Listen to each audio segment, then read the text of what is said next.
My mom died when I was 24. There's a book called Motherless Daughters that I read that she said something along the lines of, if your mom dies when you're between the ages of 13 and 23, I think she said, and I know I was 24, but I think it's close enough to 23, that it's like you've lived two lives. And I think for me, that's very, very true. My mother was diagnosed with inflammatory breast cancer when I was 20, and I'm an only child, and I have divorced parents, and so my mom was a single parent. And I mean, they had an idyllic divorce in that, I was at the forefront of every decision they made. They stayed very good friends and all that stuff. But still, it wasn't like my dad was going to get involved in my mom's care. It was on me. And at the time that she was diagnosed, she did not have a job. She had been laid off a few months before, maybe almost a year. I don't know. She had been temping. And back then, that was a little more precarious than, it is now.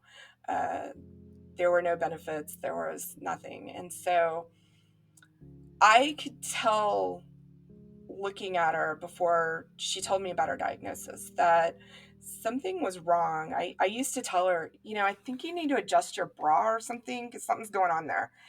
And I remember when she made an appointment with a clinic, with like a free clinic kind of situation at the county hospital, to see somebody because she knew something was up. And she went in May of that year, and she told me, and this doesn't happen now. You have to understand that this was like the early 90s. And at that point in time, we really didn't know how estrogen affected the female body as far as cancer goes, as far as breast cancer goes, particularly. And so it was kind of just a normal thing that when women hit menopause, they went on estrogen. And so she told me that she was entering menopause, and this is why she was going to see the doctor, is because she needed to get some estrogen. In reality, she knew something horrible was wrong. And she was diagnosed at what they call the orange rind stage. I urge you not to Google those images because they're disturbing. But basically, your breast looks like an orange rind with the dimples, and it was bright red. And so she was diagnosed in May.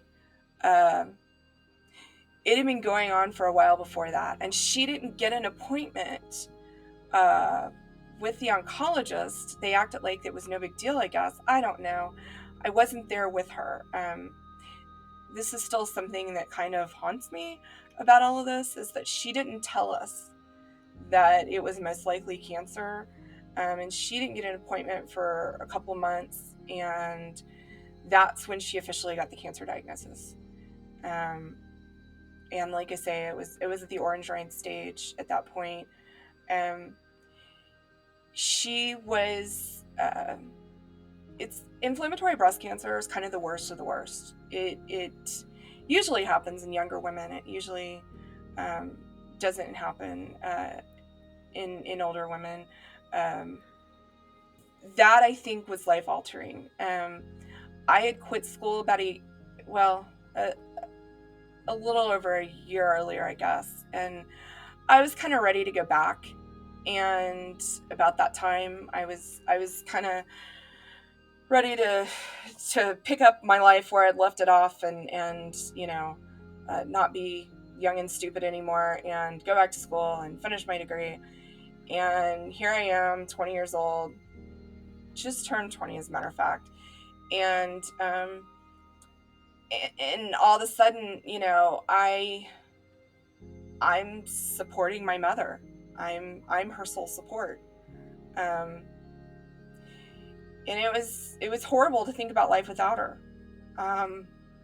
at first I got into, we're going to fight this, we're going to beat this. And you have to understand, at that time, breast cancer was most definitely, more often than not, a death sentence, especially inflammatory breast cancer.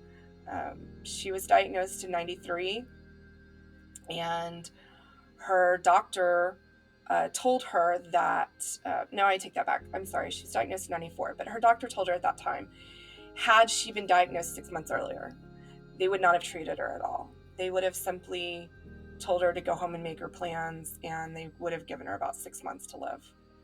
So we're kind of blessed that they did anything to her, given that she had no insurance, she had no money.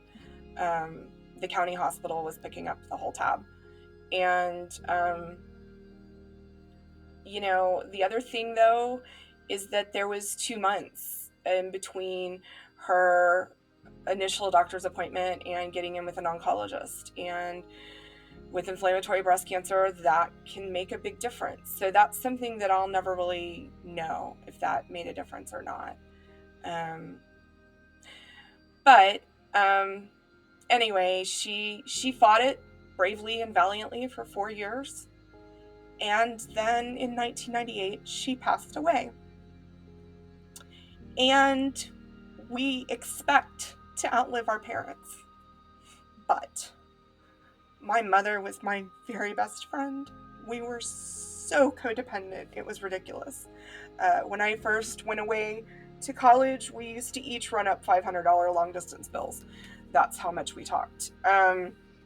In fact, when she was laid off from her job, she moved from San Antonio to Fort Worth to be nearer me, or closer to me. So we were definitely sort of, I don't know, enmeshed or something, I think is the psychological term. But we were super, super codependent. And when she passed away, it was very life-altering. I couldn't function. And there are times that I think that a lot of my habits and things that I do when I'm depressed come from that time and come from the fact that she's not around still, to make it better all these years later. And so that changed a lot. I look at that time when I say that it was life-altering. Like I say, I've almost lived half my life without her. But it's like I've lived 2 lives. It's like I'm on my second. The older I get, the weirder it is to think of times when she was around. Because this life she hasn't been in. And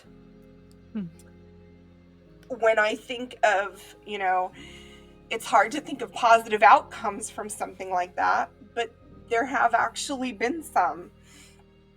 I started a Relay for Life in a small town, suburb of Austin.